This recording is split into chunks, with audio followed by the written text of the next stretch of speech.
Hello friends, welcome to आयर्स आत्मन। आज हम स्टार्ट करने वाले हैं हमारा पहला subject Indian polity and constitution. Indian polity को हमने 28 लेक्चर्स में डिवाइड किया है। नंबर ऑफ लेक्चर्स हमने ज्यादा रखे हैं क्योंकि जो भी लेक्चर हम कवर करेंगे वो 10 टू 20 मिनट्स के बीच में ही करेंगे।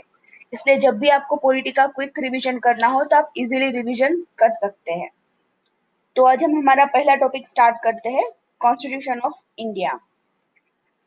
कॉन्स्टिट्यूशन ऑफ इंडिया को सिलेबस के पॉइंट ऑफ व्यू से देखें तो प्रिलिमिनरी एंड मेंस में हमारे दो दो पॉइंट्स कवर हो रहे हैं। प्रीलिम्स में है first constitution, second political systems. Mains में first Indian constitution, historical underpinnings, evolution, features, amendments, significant provisions, and basic structure. Second, comparison of the Indian constitutional scheme with that of other countries.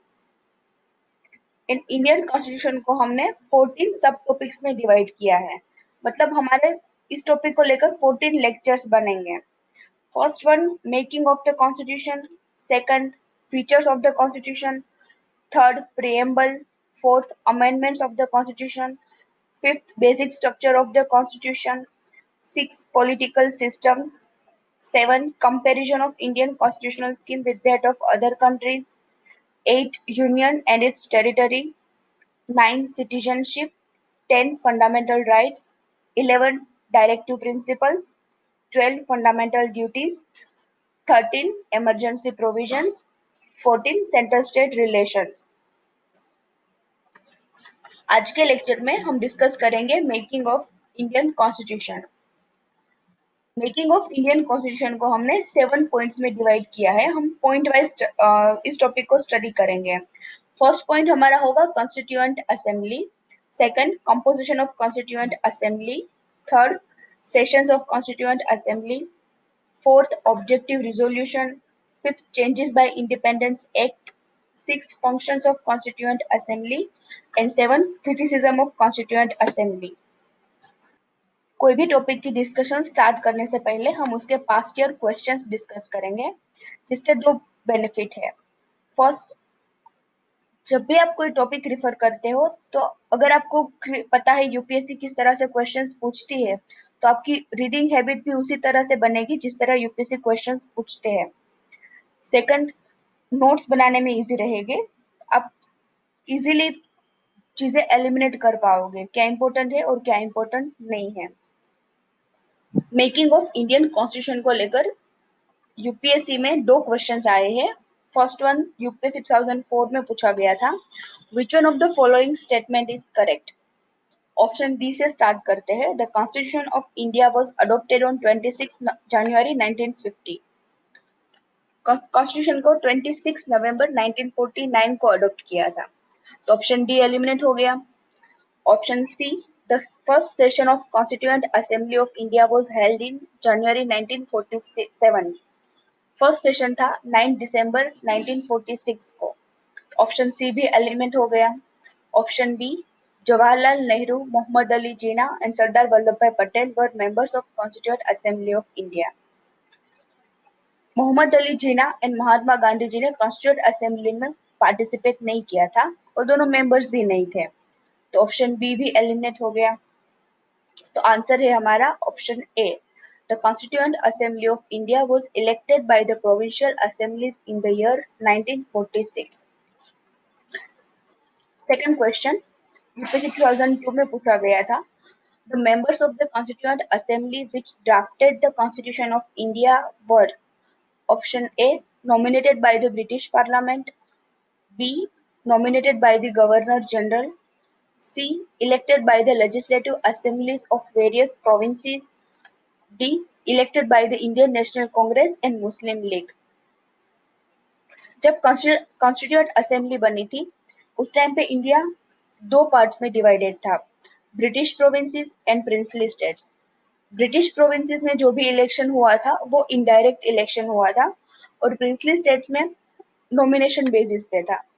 तो British parliament and governor general का nomination के related, election के related कोई role ही नहीं था, तो option A and B eliminate हो गया। और Indian National Congress and Muslim League का भी इलेक्शन के रिलेटेड कोई रोल नहीं था, तो आंसर है elected by the legislative assemblies of various provinces. Start करते हैं first point, constituent assembly of India. Constituent assembly का मेन एम इंडिपेंडेंट इंडिया के लिए कॉन्स्टिट्यूशन बनाने का था। तो कॉन्स्टिट्यूएंट असेंबली की शुरुआत कैसे हुई थी, क्या क्या फेसिस से पास होकर कॉन्स्टिट्यूएंट असेंबली की फाइनली एस्टेब्लिशमेंट हुई थी, वो सब हम 1934 से 1946 तक स्टडी करेंगे। तो फर्स्ट ऑफ ऑल 1934 में एम एन रॉय जो कम्युनिस्ट पार्टी के फाउंडर थे, उन्होंने सबसे पहले कॉन्स्टिट्यूएंट असेंबली का आइडिया दिया था। देन 1935 में इंडियन नेशनल कांग्रेस ने ब्रिटिश गवर्नमेंट से ऑफिशियली कॉन्स्टिट्यूएंट असेंबली की डिमांड की थी कि इंडिया को इंडिया के लोगों के थ्रू ही इंडियन कॉन्स्टिट्यूशन बनाना है और हमें कॉन्स्टिट्यूएंट असेंबली की शुरुआत करनी है। देन 1940 में फाइनली ब्रिटिश गवर्नमेंट ने कॉन्स्टिट्यूएंट असेंबली का आइडिया एक्सेप्ट किया था, जिसे ऑगस्ट ऑफर के नाम से भी जाना जाता है। 1942 में ब्रिटिश गवर्नमेंट ने क्रिप्स प्रपोजल भेजा, जिसमें कंडीशन रखी थी अगर इंडिया ब्रिटिश गवर्नमेंट को वर्ल्ड वॉर टू में सपोर्ट करता है तो ब्रिटिश गवर्नमेंट इंडिया को डोमिनियन स्टेटस देगा। डोमिनियन स्टेटस मतलब सेमी इंडिपेंडेंट, मतलब जो इंडिया रूल करेगा इंडिपेंडेंटली बट ब्रिटिश ग्राउंड के अंडर करेगा। इसलिए इंडियन नेशनल कांग्रेस ने क्रिप्स प्रपोजल को रिजेक्ट कर दिया और मुस्लिम लीग को सेपरेट पाकिस्तान यानी सेपरेट कॉन्स्टिट्यूंट असेंबली चाहिए थी, तो उनकी डिमांड भी फुलफिल नहीं हो रही थी, इसलिए मुस्लिम लीग ने भी क्रिप्स प्रपोजल को रिजेक्ट कर दिया। देन फाइनली 1946 में ब्रिटिश गवर्नमेंट ने कैबिनेट मिशन भेजा। कैबिनेट मिशन में उन्होंने इंडिया को अलग अलग प्रोविंसेस में डिवाइड करके बोला कि आप प्रोविंसेस में डिवाइड करके कॉन्स्टिट्यूंट असेंबली की शुरुआत कर सकते हैं। तो इस पॉइंट पे इंडियन नेशनल कांग्रेस और मुस्लिम लीग दोनों अग्री हुए और कैबिनेट मिशन के अंडर कॉन्स्टिट्यूंट असेंबली की शुरुआत हुई। कॉन्स्टिट्यूएंट असेंबली और बाकी सारे पॉइंट्स के रिलेटेड जो भी इंपॉर्टेंट पॉइंट्स है वो हमने साथ में ही पीपीटी में ऐड कर दिए हैं और पीपीटी डिस्क्रिप्शन बॉक्स में ऐड कर दिए, तो आप वहां से डाउनलोड कर लेना। हमारा सेकंड पॉइंट है composition of the constituent assembly. Mainly constituent assembly के मेन 5 फीचर्स थे। फर्स्ट, के टोटल नंबर ऑफ सीट 389 थी, जिसको दो पार्ट में डिवाइड किया था, first British province and second princely states. British provinces को 296 सीट दी थी और प्रिंसली स्टेट्स को 93 सीट्स दिए थे। सेकंड वन, ब्रिटिश प्रोविंसेस को सीट पॉपुलेशन के बेसिस पे अलोकेट किया था। थर्ड वन, ब्रिटिश प्रोविंसेस को 3 कम्युनिटी में डिवाइड किया था, first Muslim, second Sikh and third general. General में सिख और मुस्लिम के अलावा बाकी सारी कम्युनिटी को ऐड किया था। फोर्थ, ब्रिटिश प्रोविंसेस के रिप्रेजेंटेटिव को कम्युनिटी में डिवाइड किया था और उसी कम्युनिटी के लोग उसी उसके हेड को इलेक्ट कर सकते हैं, मतलब इलेक्शन था वो कम्युनिटी बेसिस था। और फिफ्थ, प्रिंसली स्टेट्स में इलेक्शन नॉमिनेशन बेसिस पे था, मतलब उसके प्रिंसली स्टेट्स के हेड उसके रिप्रेजेंटेटिव को इलेक्ट करते थे। मेनली 5 फीचर्स है। नंबर ऑफ सीट्स दो पार्ट में डिवाइड की है, ब्रिटिश प्रोविंस, प्रिंसली स्टेट्स, और दोनों के इलेक्शन के रिलेटेड जो भी सारी चीजें थी, कम्युनिटी में डिवाइड किया था, पॉपुलेशन बेसिस पे था, एंड प्रिंसली स्टेट्स में इलेक्शन था वो नॉमिनेशन बेसिस पे था। आगे ब्रिटिश इंडिया का मैप दिया है, जिसमें आप सीट के अलोकेशन देख सकते हैं। ऑरेंज सेक्शन है वो ब्रिटिश प्रोविंसेस के अंडर था और येलो सेक्शन है वो प्रिंसली स्टेट्स के अंडर था। और कॉन्स्टिट्यूट असेंबली के रिलेटेड कुछ पॉइंट्स है जो एग्जाम प्रीलिम्स में आ सकते हैं। तो first one, constitute assembly partially elected and partially nominated body थी, मतलब ब्रिटिश प्रोविंसेस का इलेक्शन था वो इलेक्शन बेसिस पे था और प्रिंसली स्टेट्स का इलेक्शन नॉमिनेशन बेसिस पे था, मतलब constitute assembly partially elected and partially nominated body थी। सेकंड, कॉन्स्टिट्यूट असेंबली का इलेक्शन इनडायरेक्ट इलेक्शन था, डायरेक्टली पीपल के थ्रू नहीं था।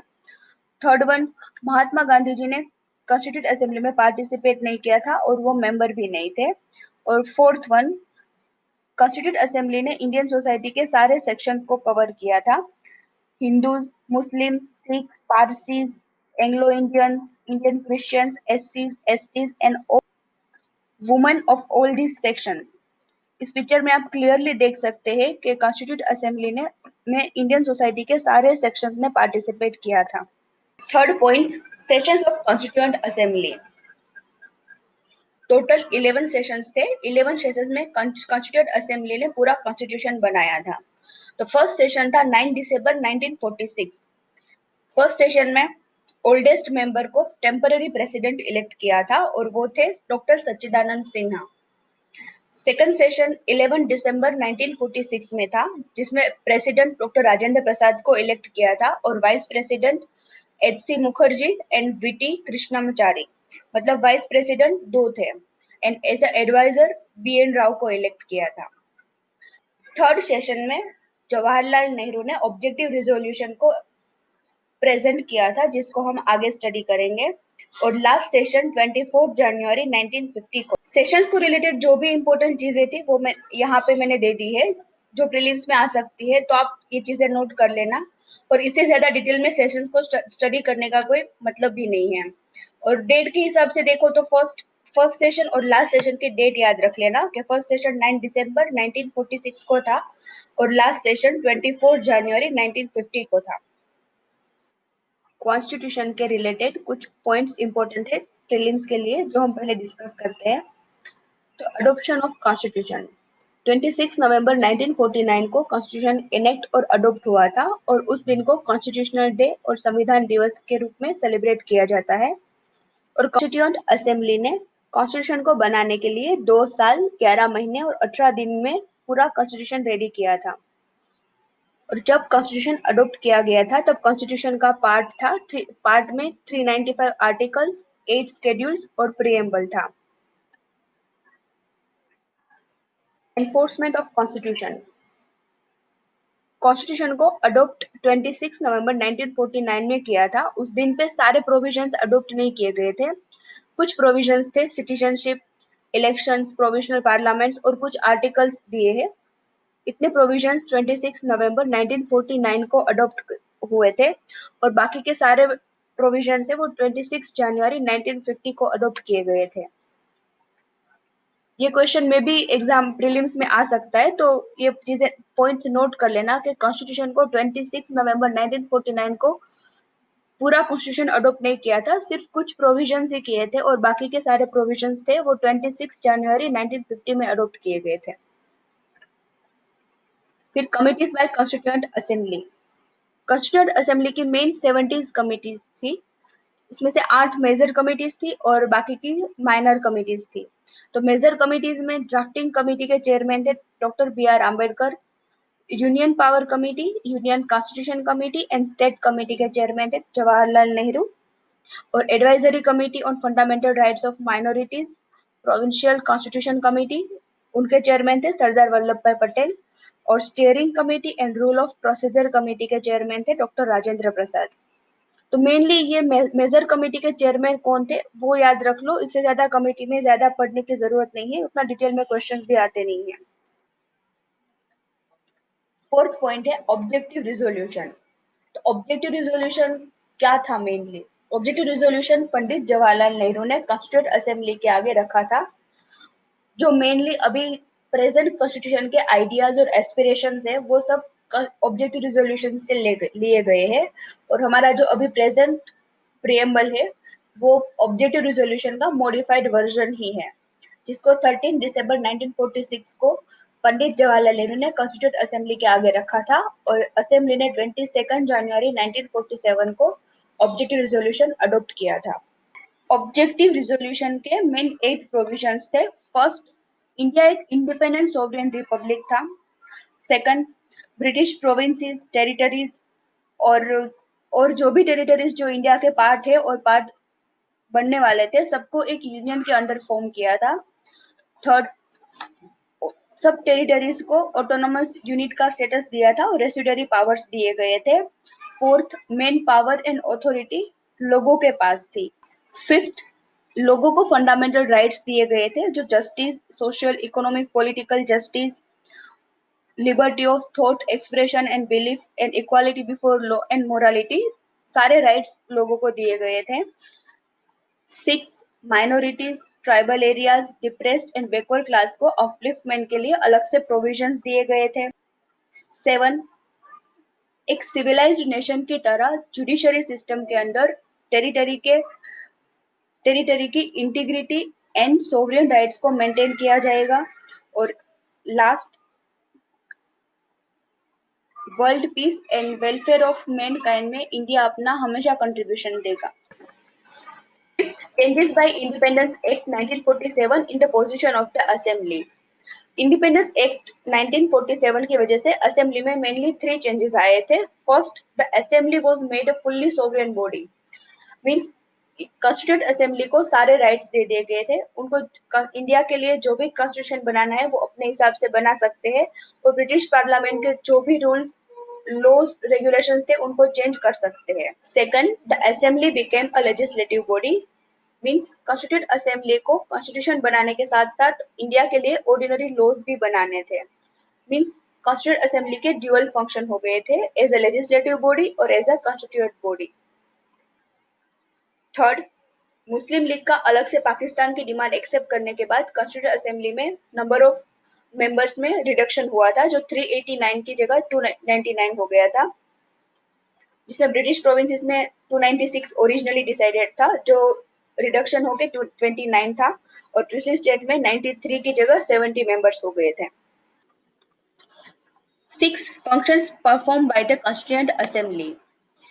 कॉन्स्टिट्यूंट असेंबली ने मेनली 7 फंक्शंस किए थे। फर्स्ट, इंडिया के लिए कॉन्स्टिट्यूशन बनाया था। सेकंड, ऑर्डिनरी लॉज बनाए थे। थर्ड, इंडिया की कॉमनवेल्थ में मेंबरशिप को मंजूरी दी थी। फोर्थ, नेशनल फ्लैग अडॉप्ट किया था। फिफ्थ, नेशनल एंथम अडॉप्ट किया था। सिक्स, नेशनल सॉन्ग भी अडॉप्ट किया था। एंड फाइनली 7, डॉक्टर राजेंद्र प्रसाद को इंडिया के पहले प्रेसिडेंट के तौर पे इलेक्ट किया था। ये सारी फैक्चुअल चीजें हैं जो प्रीलिम्स में डायरेक्टली आ सकती है, तो डेट वाइज आपको ये सारी चीजें याद रखनी है। 7, criticism of the constituent assembly. Constituent assembly को क्रिटिक्स ने वेरियस ग्राउंड्स पे क्रिटिसाइज किया था। मेनली 6 ग्राउंड पे क्रिटिसाइज किया है। First one, not a representative body. Constituent assembly के मेंबर्स को डायरेक्टली लोगों ने इलेक्ट नहीं किया था, इसलिए रिप्रेजेंटेटिव बॉडी नहीं थी। Second, not a sovereign body. Constituent assembly का कंडक्ट, एस्टेब्लिशमेंट और कॉन्स्टिट्यूएंट असेंबली के जो सेशंस होते थे दोनों ब्रिटिश गवर्नमेंट की परमिशन के बाद होते थे, इसलिए कॉन्स्टिट्यूएंट असेंबली को सोवरेन बॉडी नहीं कहा जाता। Third, time consuming. Constituent assembly ने 2 साल 11 महीने और 18 दिन में कॉन्स्टिट्यूशन बनाया था, और बाकी सारी कंट्री के कंपैरिजन में देखें तो कॉन्स्टिट्यूएंट असेंबली ने इंडिया का कॉन्स्टिट्यूशन सबसे ज्यादा टाइम लिया था बनाने के लिए, इसलिए टाइम कंज्यूमिंग बोला गया है। Fourth, fifth and sixth, constituent assembly थी वो कांग्रेस, लॉयर, पॉलिटिशियन और हिंदू डोमिनेटेड बॉडी थी। मतलब जो भी मेंबर्स थे वो कांग्रेस के ज्यादा थे, और लॉयर्स और पॉलिटिशियंस थे, और एक ही कम्युनिटी के मेंबर्स ज्यादा थे, मतलब हिंदू कम्युनिटी के मेंबर्स ज्यादा थे। मेकिंग ऑफ इंडियन कॉन्स्टिट्यूशन को लेकर हमारे 7 पॉइंट की डिस्कशन खत्म हुई। इस पॉइंट के रिलेटेड प्रीलिम्स और मेंस में कुछ क्वेश्चन मैंने आपके प्रैक्टिस के लिए ऐड किए हैं, जो आपको होमवर्क में करने हैं। प्रीलिम्स के लिए 3 क्वेश्चन है और मेंस के लिए 1 क्वेश्चन है। अब जब भी प्रिपरेशन स्टार्ट करते हैं हम, तो प्रीलिम्स और मेंस को अलग से नहीं करना है, जो भी करना है साथ में ही करना है। इसलिए मेंस आंसर राइटिंग प्रीलिम्स के बाद करेंगे या 2-3 महीने बाद करेंगे, उसको टालते मत जाओ, साथ में ही करते जाओ। जैसा भी लिखना आता है, जैसा भी लिखते हो, बट लिखना शुरू कीजिए। डेली 1 क्वेश्चन लिखेंगे तो भी चलेगा, और हम अपने हर वीडियो के साथ आपको एक क्वेश्चन आंसर राइटिंग के लिए तो देंगे ही। तो फर्स्ट क्वेश्चन है आपका, objective resolution modified version forms the preamble of the present constitution, evaluate। मतलब प्रेजेंट प्रियम्बल है, वो ऑब्जेक्टिव रिजोल्यूशन का मॉडिफाइड वर्जन है, आपको ये इवेल्युएट करना है। इसमें आपको ऑब्जेक्टिव रिजोल्यूशन और प्रियम्बल के बीच में जो सिमिलैरिटीज है वो आपको एक्सप्लेन करनी है, और उन दोनों का कंपैरिजन करना है। और आंसर मुझे ईमेल आईडी पे मेल कर दीजिएगा, मैं चेक करके आपको रिप्लाई कर दूंगी। और हम अपने हर लेक्चर के साथ आपको एक कोट भी देंगे जो आपको मेंस में हेल्पफुल होगा। तो हमारा फर्स्ट कोट है, we are unnecessarily wasting our precious resources in wars. If we want wage war, We have to do it on unemployment, disease, poverty and backwardness by Atal Bihari Vajpayee. Making of Indian constitution के reference में आपको लक्ष्मीकांत का second chapter पढ़ना है, जिसकी PDF मैंने description box में add कर दी है। और लोकसभा टीवी और राज्यसभा टीवी में, लोकसभा टीवी में एक एपिसोड है जो आप देख सकते हैं, जो मेकिंग ऑफ इंडियन कॉन्स्टिट्यूशन को कवर करता है। और राज्यसभा टीवी में पूरे कॉन्स्टिट्यूशन को लेकर 10 या 12 एपिसोड की सीरीज दी है, तो वो भी आप एज ए रेफरेंस देख सकते हैं। जो क्योंकि सीरीज देखने से चीजें ज्यादा क्लियर हो, लेक्चर को लेकर कोई भी डाउट हो और कोई भी प्रिपरेशन के रिलेटेड डाउट हो तो आप हमें कांटेक्ट कर सकते हैं at isatman365@gmail.com। For regular update, like, subscribe and share IS Atman. Thank you.